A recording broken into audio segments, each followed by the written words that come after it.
C'est un plaisir pour moi d'être parmi vous aujourd'hui dans le cadre de cette première rencontre, après 2 ans d'installer le programme, du comité de pilotage du programme conjoint d'appui à la police nationale d'Haïti, communément appelé Basket Fund.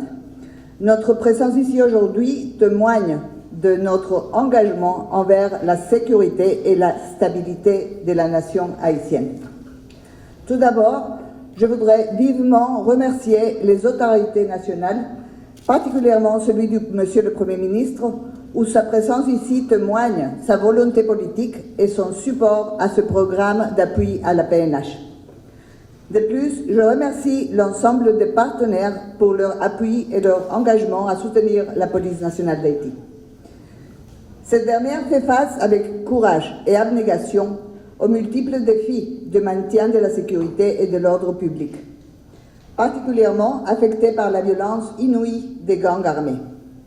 C'est le lieu de rendre hommage aux policiers et policières de la police nationale pour le travail extrêmement difficile et dangereux qu'ils abattent quotidiennement et de nombreux sacrifices, parfois au prix de leur propre vie, afin de protéger la population et leurs biens.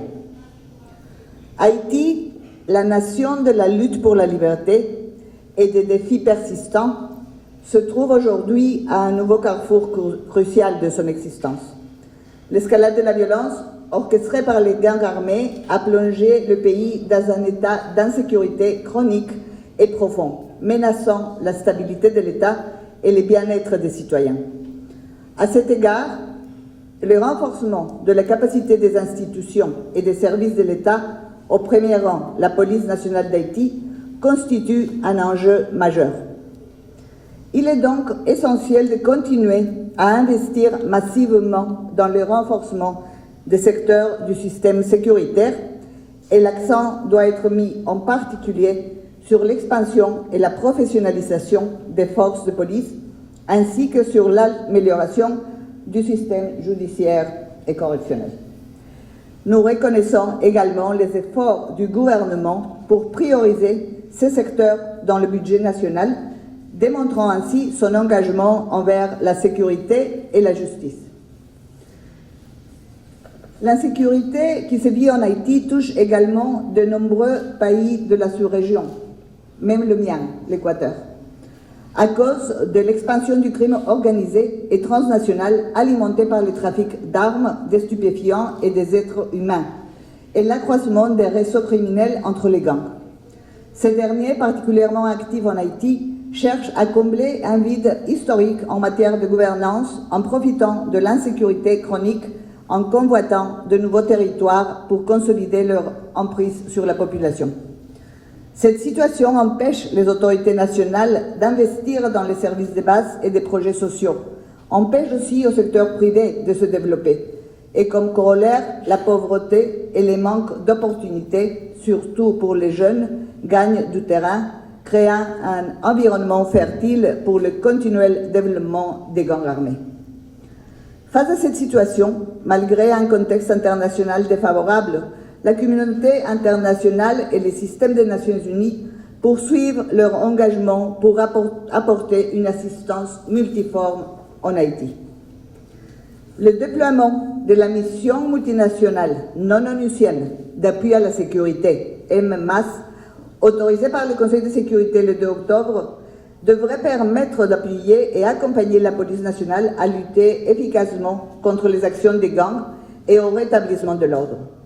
Cet appui devrait permettre aux autorités nationales et aux partenaires d'Haïti, une fois stabilisée la situation sécuritaire, de réinvestir immédiatement dans les zones jadis emprises par les gangs et de réaliser les élections pour le plein rétablissement de l'état de droit et des institutions démocratiques.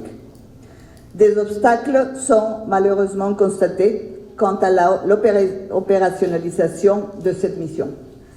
Je reste toutefois persuadée que l'engagement et la détermination des États membres des Nations Unies, largement exprimés à l'occasion de la dernière réunion du Conseil de sécurité des Nations Unies sur la situation en Haïti tenue le 25 janvier, permettront de trouver rapidement des solutions visant au déploiement effectif de la MMAS. En plus de la mission, les programmes conjoints constituent un autre soutien majeur d'appui à la sécurité en Haïti. Soutenu par la coopération bilatérale et internationale, dont le système des Nations Unies fait aussi partie essentielle. En effet, depuis plus de 19 mois, ce soutien s'est matérialisé par la mise en œuvre de certaines activités liées au programme qui seront détaillées par les PNUD aujourd'hui. Au-delà de ces programmes, plus récemment, les partenariats ont été renforcés entre la Police nationale d'Haïti, les donateurs, BINU et UNODC, autour d'une vision commune déclinée en une série d'objectifs par l'implémentation de divers projets et sessions de formation dans un cadre structuré. Les réunions régulières des veilleurs, dont la dernière a eu lieu la semaine dernière, constituent une opportunité pour toutes les parties prenantes d'échanger, de s'informer et surtout de continuer à appuyer la Police nationale d'Haïti. En perspective de l'arrivée de la mission et de la situation actuelle, je crois qu'il serait opportun de travailler ensemble pour définir de nouvelles priorités, d'appeler les partenaires internationaux actuels et d'autres à s'engager fortement dans ce programme et d'utiliser tous les financements du programme de manière plus cohérente et plus coordonnée.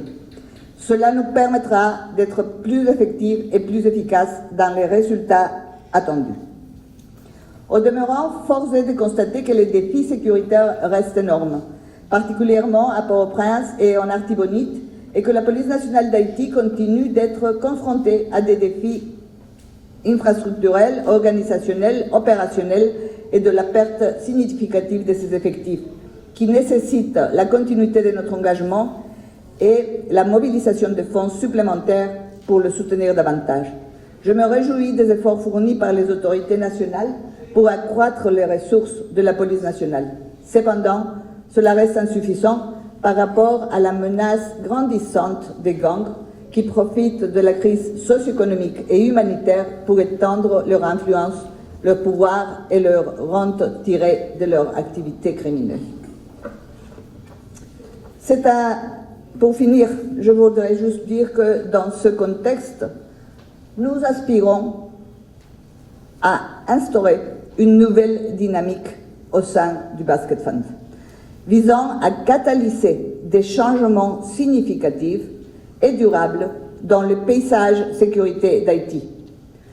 Nous sommes unis dans notre quête d'identifier des approches novatrices et plus efficaces pour renforcer la police et promouvoir la sécurité publique. Nous devrons chercher à créer une synergie d'efforts et à établir des partenariats solides afin de répondre aux défis complexes auxquels la PNH est confrontée. En explorant de nouvelles pistes, en encourageant l'innovation et en adoptant des stratégies adaptatives, nous cherchons aussi à imprimer une nouvelle impulsion à nos actions pour soutenir la mission de la police et contribuer au bien-être de la population haïtienne. On ne peut pas attendre 2 ans pour réunir le comité de pilotage à nouveau.